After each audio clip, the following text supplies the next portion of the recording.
ferait une bonne préparation pour vous permettre de brancher et de faire fonctionner ce que j'ai l'intention de vous faire brancher et faire programmer lundi.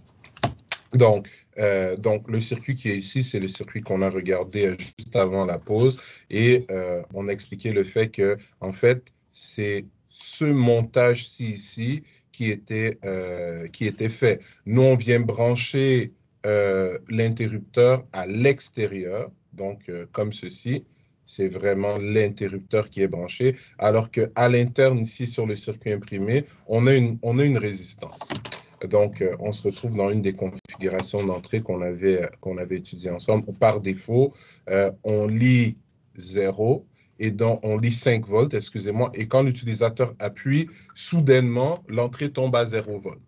Donc, si on regarde dans la documentation le code qui est associé à ce schéma, on voit qu'on configure le GPIO 2 en input, parce qu'un bouton, c'est un input par défaut, et dans une boucle while, if button is pressed. Donc, is pressed, c'est une propriété de la classe bouton qui nous retourne un booléen. C'est normal, on l'a mis dans un if. Un booléen qui nous dit vrai ou faux. Donc, is pressed, ça fait quoi? Ça regarde l'état de l'entrée et si l'état de l'entrée est à 0, ça nous retourne true. Si j'avais mis if button.value, la valeur actuelle du bouton, si j'appuie, la valeur actuelle de l'entrée, si j'appuie, c'est 0 volts. Ça va? Tout le monde comprend la différence? C'est très important ce que je viens de dire. Je retourne au schéma. Donc, imaginez que, j'ai un circuit comme celui-ci. Ça va? Je vais mettre 5 volts ici. J'ai ma résistance et j'ai mon bouton qui est juste ici. Je vous rappelle que la résistance que je viens de dessiner ici, en réalité, elle est à l'intérieur. En fait, vous savez quoi? Je vais dessiner correctement pour qu'il n'y ait pas d'ambiguïté. Donc, ma résistance, elle est ici, comme ça, et on a 5 volts ici, et c'est ça le signal d'entrée, ici, qui est lu par mon microcontrôleur. Et ici, on est à la pin GPIO2. Ça va? Donc, par défaut, quand je n'appuie pas sur le bouton, j'ai un courant qui circule comme ceci. Donc, présentement, mon processeur lit le niveau logique 1. Ça va pour tout le monde? Donc, si j'ai le code suivant, excusez-moi, mon team. Si j'ai le code suivant, oh, c'est un peu petit. Laissez-moi juste changer la police.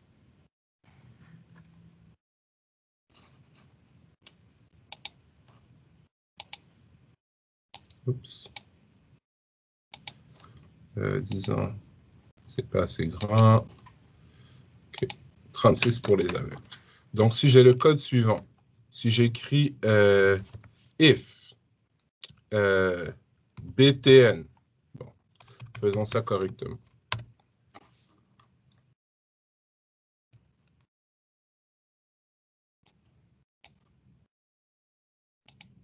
Parfait.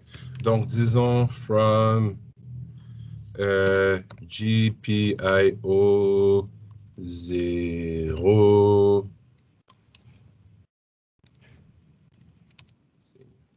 0, on va import button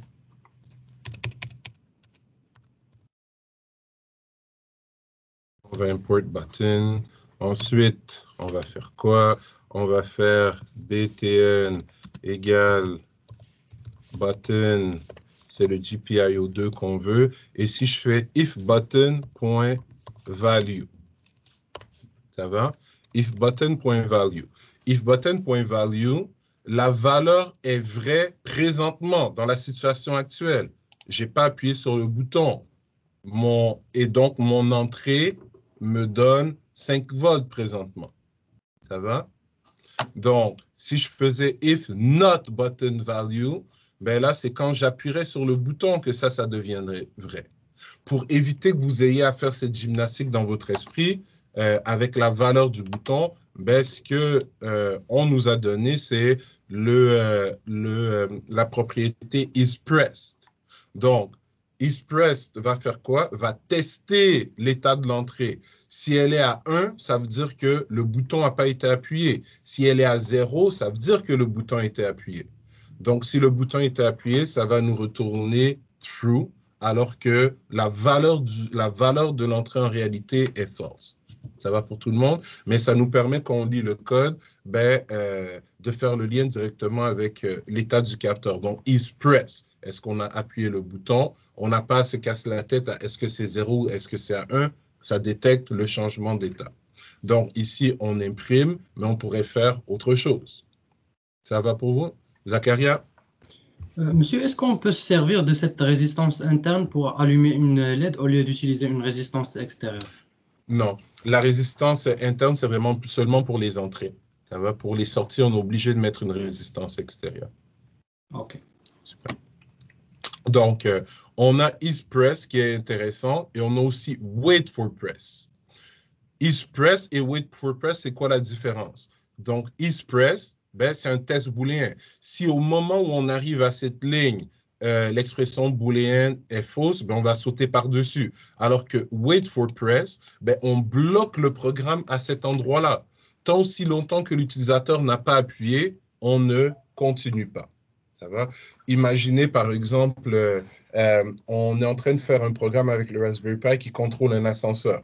Donc, je démarre l'ascenseur, mais tant aussi longtemps que l'ascenseur n'a pas éteint le capteur de l'étage 5, on continue à alimenter le moteur qui fait monter l'ascenseur. Ça va? Donc, ça fait que je n'ai pas besoin d'une boucle ici qui vient sans cesse tester. Est-ce que j'ai déjà atteint mon capteur? Non. Est-ce que on continue à alimenter le moteur? Est-ce que j'ai déjà atteint mon capteur? Non. On continue à alimenter le moteur. On a juste une ligne de code qui, automatiquement, pour nous, à l'intérieur de wait for press, il y a la boucle. Donc, on n'a plus à l'écrire nous-mêmes. Ça va? Donc, on appelle ça une fonction bloquante. Ça va bloquer votre programme à cet endroit tant aussi longtemps que l'événement spécifié n'a pas encore été détecté. Ça va pour tout le monde? Donc, il y a plusieurs fonctions bloquantes comme celle-là qui existent à travers les différentes classes qui sont définies. Donc, je vais sauter. Donc, on a vu isPress, on a value, on a wait for press, mais ici, on a une petite particularité. Donc, ici, button.whenPress égale. Est-ce qu'on se souvient, on a fait du C# en début de session, on a appris à créer des événements basés sur des délégués. En tout cas, je vous ai demandé de regarder une vidéo qui montrait comment faire ça. Et quand on a fait notre laboratoire sur la communication série en C#, on a dû s'enregistrer à l'événement data receive du port série. Donc, en C#, on avait une syntaxe pour nous permettre de nous enregistrer à un événement en particulier, d'un objet en particulier. C'était le nom de l'objet, point, le nom de l'événement, plus égal le nom de la fonction qu'on voulait exécuter lorsqu'on détectait cet événement. Mais vous ne trouvez pas que ça ressemble étrangement? Donc, mon bouton, l'événement qui m'intéresse, et la fonction Python que je vais exécuter lorsque cet événement est entendu. Évidemment, la fonction doit avoir été déclarée préalablement. Ça va? Donc, lorsque on va détecter que quelqu'un a pressé sur le bouton connecté au GPIO 2, ben, automatiquement, la fonction chello va s'exécuter. Qui ici, ben, ça affiche du texte dans la console, mais ça pourrait démarrer un moteur, ça pourrait démarrer une alarme, ça pourrait ouvrir une porte, ça pourrait faire une lecture de température et l'envoyer sur un serveur de base de données. Bref, on peut faire ce qu'on veut. Ça va? Mais c'est ceci que je voulais que vous reteniez, qu'on est capable d'associer la référence d'une fonction, et faites attention, ce n'est pas écrit C hello avec les accolades, comme ici. Je n'appelle pas la fonction ici. Je suis en train de donner la référence, donc l'endroit où se trouve la fonction qui doit être appelée lorsque cet événement, l'événement whenPress, est détecté sur l'objet bouton. Ça va pour tout le monde? Et encore une fois, là, je parle d'un bouton. Un bouton, c'est une entrée. Mais on s'entend qu'au lieu d'un bouton, ça pourrait être un capteur de présence ou un détecteur de niveau ou un capteur de porte. Ça va? Tout ça, c'est la même chose. Ce sont des interrupteurs qui se ferment ou qui s'ouvrent. Donc, la classe bouton ne va pas nécessairement représenter un bouton dans votre code. Ça représente une entrée de type on-off, tout simplement. Ça va pour tous? OK. Donc, je vais juste continuer avec les particularités. Donc, ça, c'est réglé. OK. Donc, un montage comme celui-ci, où en réalité, si on regarde bien, on a un GPIO qui est branché à un bouton en entrée et on a donc, à travers ce chemin-ci, ça va, évidemment, on a une résistance interne et on a un autre GPIO ici qui est branché à une résistance et ici, on a une sortie. Donc, on a deux éléments branchés à notre paille. On pourrait faire un programme qui dit que dans une boucle, si le bouton est on, allume la LED. Sinon, éteins la LED. Ça va? Mais ça fait beaucoup de code, ça. Donc, regardez plutôt ce qui est fait ici. Aucun if, aucune boucle. On dit plutôt, quand on va détecter l'événement press, qu'est-ce qu'on fait? Ben, on appelle la méthode on. Et encore une fois, il n'y a pas les accolades ici. On appelle la méthode on de la LED. Quand on va détecter que le bouton est relâché, parce que l'événement when release existe aussi, on va plutôt appeler la méthode LED off. Et je répète, LED off, normalement, c'est avec les parenthèses, mais on n'est pas en train d'appeler la méthode nous-mêmes. On donne la référence de la méthode à appeler à notre événement. C'est l'événement qui va l'appeler. On n'a pas besoin de coder la méthode parce qu'elle existe déjà dans la classe LED qui est initialisée ici. Ça va pour tout le monde? Donc, ce code-là fait que je n'ai pas besoin d'écrire, et je vais l'écrire ici, fait que je n'ai pas besoin d'écrire ceci. Donc, je vais me débarrasser de ça. Import button et LED. Donc, allons rapidement. Je vais prendre ma LED ici. Donc, j'ai initialisé ma LED, j'ai initialisé mon bouton. Et si je n'avais pas ce mécanisme-là ici, je serais obligé de faire quelque chose comme ceci. While true, on n'oublie pas en Python, true prend un T majuscule. 1, 2, 3, 4. Donc, qu'est-ce que je ferais? Je ferais un if. Je veux savoir si la LED est, si quelqu'un a pressé sur la LED. Donc, on sait qu'on a when press et on sait qu'on a is press. Donc, moi, je prendrais probablement ça ici. Juste retourner parce que je veux vous montrer la comparaison entre les deux bouts de code. Excusez-moi, j'étais ici. Parfait. Donc, comme ceci. If button is pressed, qu'est-ce que je vais faire? 1, 2, 3, 4. Donc, LED qui est en haut, point on. Ça va? Et else, LED, point off. Et voilà. Donc, le code qui est là, il fait exactement la même chose que le code qui est ici. Mais regardez, je n'ai pas eu besoin d'encadrer le tout dans une boucle while. Ça va? Donc, il y a plusieurs manières d'arriver à ces fins, mais ce qui m'intéresse aujourd'hui, c'est vous montrer ces petites particularités-là, auxquelles on n'est pas nécessairement habitué dans d'autres langages. Oui, Mohamed? Juste une petite question, j'ai pas bien compris par rapport le schéma. Tu peux remonter 2 secondes? Voilà, j'ai pas bien compris par rapport le fil noir. On a branché, on a mis dans le 6e qui s'appelle le ground, Okay. c'est ça? Mais C'est là, pour c'est là ces que schémas-là, comme je l'ai dit, il faut que, si vous voulez vous habituer, ben, il faut que vous les traciez tout simplement. Et je prends la peine d'en tracer quelques-uns pour vous, mais en laboratoire, le but, c'est que je vais vous donner le schéma électrique et ça va être à vous de faire le branchement. Donc, faites l'exercice de la même façon que je suis en train de le faire ici pour vous simplifier la vie. Donc, je vais le faire une autre fois. Donc, je vais me placer ici. Je vais aller chercher notre image et on va faire l'équivalent. Donc, l'image, elle est là. Je vais juste la... OK, elle ne veut pas me laisser la minimiser. Donc, je vais la pousser un peu à côté. Donc, allons-y. Donc, on part du GPIO 3, on va à un bouton et on revient à 1, 2, 3, on revient au ground. C'est ce qui est fait avec l'interrupteur ici. Donc, allons-y, je vais le faire rapidement.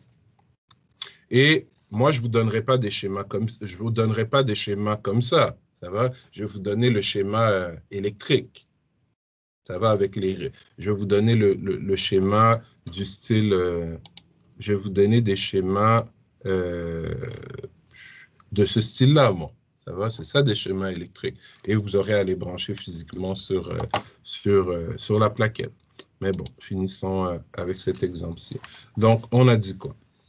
On a dit que on part du GPIO 2, ça va, qui est, voilà, la patte ici. Donc, je vais partir d'ici. Parfait. On va à un bouton normalement ouvert, comme ceci. Et à partir de là, on vient ici et on revient à la troisième pin, donc qui est le ground, juste là. Parfait. Donc, ça, c'est la partie du haut. Ça va jusque-là, Mohamed?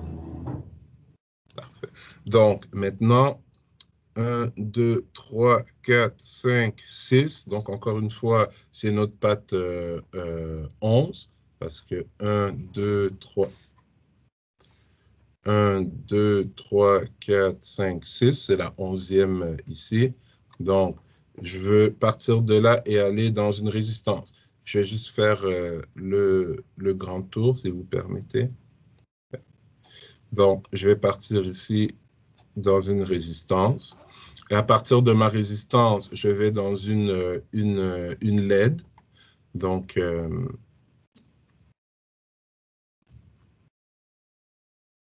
suis dans ma LED comme ceci. Et à partir de ma LED, je retourne à la masse. Et on est connecté à la même patte 6. Là. Pardon, Fernand. Donc, en fait, je vais mieux dessiner ça. Allons-y comme ceci, recule un peu. Vous allez comprendre pourquoi j'efface. Donc, Pardon, Fernand. je vais mettre ma LED juste ici, comme ça, et voilà. Voilà, Pardon, ce que je viens Fernand. de dessiner là, c'est équivalent au circuit qui est à côté. Est-ce que On ne t'entend plus, Mohamed. je veux dire, est-ce que le bleu, la deuxième, il n'est pas branché dans GPIO 17 ou bien il est branché dans le ground? J'ai fait quoi? Ah, je l'ai, excusez-moi. Quand j'ai tracé, ça a décalé. Donc, ici, effectivement, c'est ici. À la 11. J'ai dit 11, puis je l'ai mis à un endroit un peu plus haut. Donc, le schéma électronique qu'il y a là correspond exactement à ce qui est schématisé ici. Ça va pour tout le monde? Donc, il faut que, si je vous donne un schéma comme ce qui est fait ici, vous soyez capable de le brancher physiquement comme ça, ou que si je vous donne un schéma physique comme ça, vous soyez capable de le représenter électroniquement comme ça aussi. Ça va? Donc, ça va être une compétence majeure.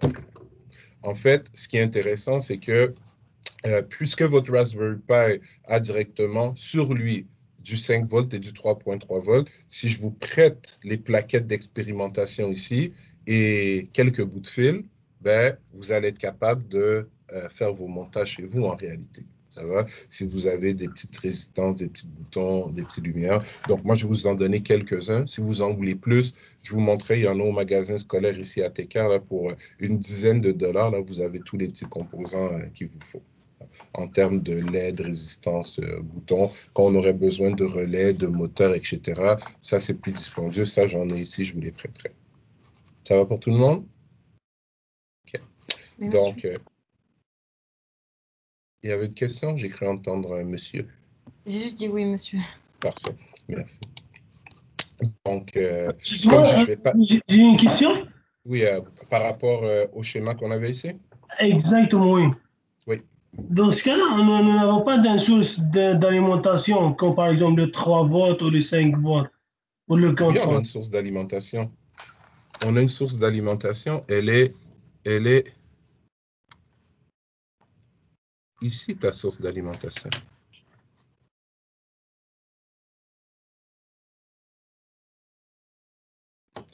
Tu alimentes le Raspberry Pi, tu Ouais. alimentes le circuit imprimé, ça va? Et c'est à partir de cette alimentation, si tu retournes ton Raspberry Pi, tu vas avoir les traces de conducteur en dessous. Et à travers le 5 volts qui est amené ici par ton USB-C, ben, le connecteur ici est alimenté. Il est alimenté en 5, en 5. Il y a des régulateurs de tension qui font passer le 5 volts à 3.3. C'est à partir du USB qui est là que toutes les puces qui sont sur ton circuit imprimé sont alimentées. Et moi, je pensais qu'on va utiliser le 5 et le 3 volts des pins, mais c'est correct. Non, le 5 volts, et le 3 des pins qui est là, ben, c'est le même 5 volts et le même 3 qui est utilisé partout sur la plaquette pour alimenter les autres puces. Ça va? Dans certains montages, on va en avoir besoin, ça va? Mais pas pour les montages actuels. Une situation dans laquelle on pourrait en avoir besoin, pour répondre à ta question, je vais faire un autre schéma. Mais ce qui est ici à l'écran, c'est clair pour tout le monde? Ça va? Ça va? Donc, juste pour être sûr, comme on le fait depuis le début, ben, je vais prendre une photo de ça et je vais le mettre sur Teams aussi. Ça va? Donc, ça vous fera plusieurs petits exemples de physiquement à quoi ça ressemble par rapport au schéma ici. Donc, laissez-moi quelques secondes pour prendre une photo de ça. Ici, comme ceci.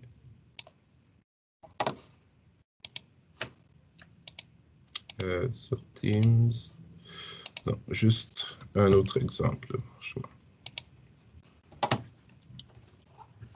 OK. Donc, allons-y. Allons-y. Je suis là. OK. Donc, prenons un exemple 3.3. OK. Donc, je vais prendre mon connecteur encore une fois. Je vais l'amener dans un nouveau schéma. OK. Et imaginons ceci. Donc, moi, j'ai par exemple un relais. OK, je vais faire ceci. OK. Je vais partir, tiens, de ce côté-ci. Je vais partir du GPIO 14, juste ici. Une résistance. Je vais aller à la base d'un transistor. On a parlé rapidement des transistors au dernier cours, on y reviendra. C'est pour booster le courant. Et donc ici, je vais avoir un relais. Donc voici la bobine d'excitation du relais en parallèle avec une diode ici. OK. Donc, l'idée d'un relais, rappelons-nous, c'est que mon transistor ici me sert d'interrupteur électronique. On se rappelle, quand il va avoir assez de courant ici, ça va polariser la base et j'ai un courant qui va circuler du collecteur vers l'émetteur. Donc, ici, on a la base, le collecteur, l'émetteur. Et l'émetteur ici, ben, il va au ground. Et j'ai mon contact, ici mon interrupteur, à l'intérieur du transistor, pas du transistor, mais du relais qui est ouvert. Je vais juste changer de couleur pour représenter le boîtier de mon relais. Parfait. Parfait. Et ce côté-ci, ben, je vais avoir besoin, disons, d'une source de tension extérieure parce que j'aimerais faire tourner un moteur alternatif, ça va? Donc, un moteur qui fonctionne à 120 volts. Donc, j'ai ma prise d'Hydro-Québec ici, parfait, avec ces 3 fils, le rouge, le blanc et le neutre et la mise à la terre. Donc,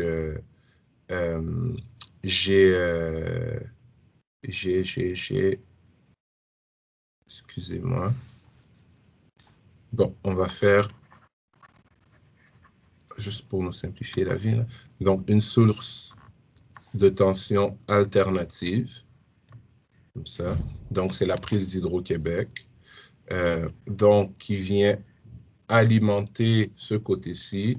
Et ici, j'ai quoi? J'ai mon moteur alternatif qui vient se connecter là. Ça va? À ma source de courant alternatif. De ce côté-ci, donc, moi, j'ai un relais qui, pour polariser la bobine ici, ça me prend 5 volts d'alimentation. Ça va? Donc, ce que je vais faire, je vais venir prendre, par exemple, le 5 ici et venir le mettre là. Ça va, Boubacar? Donc, quand je vais mettre un niveau logique 1 sur cette pin, ben, il y a un courant qui va passer ici, ça va, qui va venir polariser la base, ce qui fait que mon transistor qui était pour l'instant, le transistor, c'est le composant qui est là, qui est juste ici. Donc, avant que le courant passe à travers lui, ben, il était quoi? Il était un interrupteur ouvert, comme celui-là. Quand le transistor passe à travers, il devient un interrupteur fermé, ce qui fait que j'ai maintenant un courant qui va être capable de circuler comme ça. Et donc, mon interrupteur ici, il va se fermer et j'ai maintenant une tension alternative qui va permettre d'alimenter mon moteur AC. Donc, dépendamment du montage, dépendamment de la situation, oui, on va pouvoir utiliser les pins d'alimentation qui sont là pour des relais ou pour d'autres composants. Ça va? On arrivera là. Ça, c'est quelque chose qu'on va faire ensemble. Plus intéressant encore, on a vu LED PWM tout à l'heure, n'est-ce pas? Ça va? Oui, non, peut-être? On a vu LED PWM. Donc, imaginez que je sois capable, ici, au lieu d'envoyer juste 5 volts, d'envoyer une onde carrée. Si j'envoie une onde carrée ici, qu'est-ce qui va arriver? Mon interrupteur, il va s'ouvrir et il va se fermer à une certaine fréquence. Ça va? Donc, je vais faire un petit graphique. Donc, regardez ceci. Donc, ça ici, c'est mon onde sinusoïdale. Bon, c'est supposé être une onde sinusoïdale. Ça va? C'est le signal que j'ai. Bon, on va dessiner un peu mieux. On va essayer de se forcer un peu. Donc, allons-y comme ceci.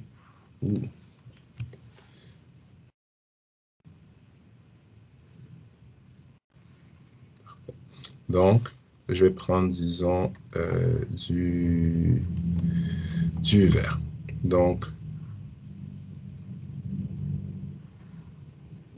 disons que c'est mon onde sinusoïdale. Ça va? Donc, je vais continuer mon trait ici. Et par rapport à cette onde sinusoïdale, moi, je vais faire quoi? Je vais, disons, allons-y en rouge. Je vais représenter l'onde carrée qui sort ici. Donc, disons que j'ai une onde carrée comme celle-là.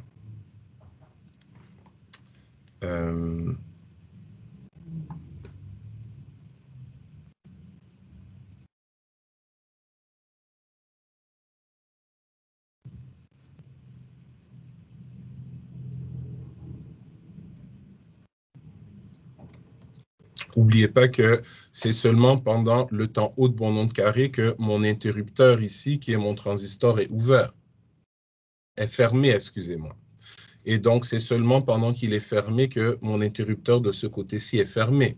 Donc, ce qui va se produire au niveau de mon moteur, si je fais la forme d'onde au niveau de mon moteur, et on sera capable d'observer tout ça en laboratoire avec les équipements. Donc, ce qui va arriver au niveau de mon moteur, c'est qu'en réalité, ben, la tension alternative que je vais recevoir au bout de mon moteur, ça va tout simplement être... attendez. Pour mieux voir ça, on va se faire une petite...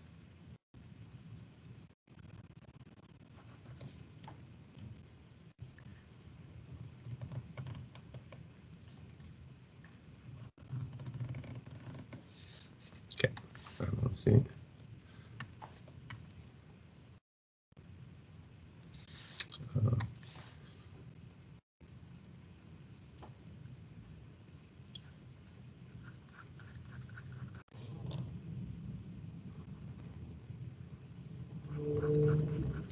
Parfait. OK. Donc, mon petit graphique qui représente quoi? Ma source d'alimentation alternative qui est juste ici, ça va? Elle me donne une onde alternative, un sinus. Ça va pour tout le monde? Tout le monde a déjà vu un sinus? Oui, parfait. Donc, ma pin qui se trouve juste ici, elle me donne une onde carrée. Ça va? Donc, disons que c'est l'onde carrée qui est ici. Ça va? C'est une LED PWM.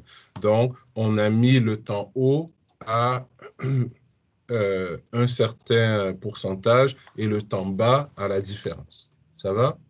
Donc, disons que sur une seconde, donc, tout le monde sait la différence entre la période et la fréquence, non? D'une onde sinusoïdale.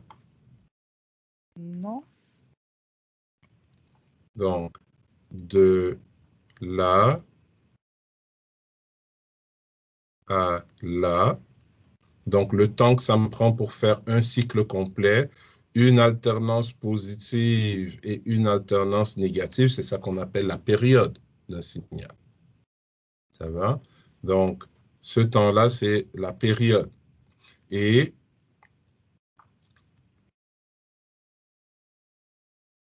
parfait.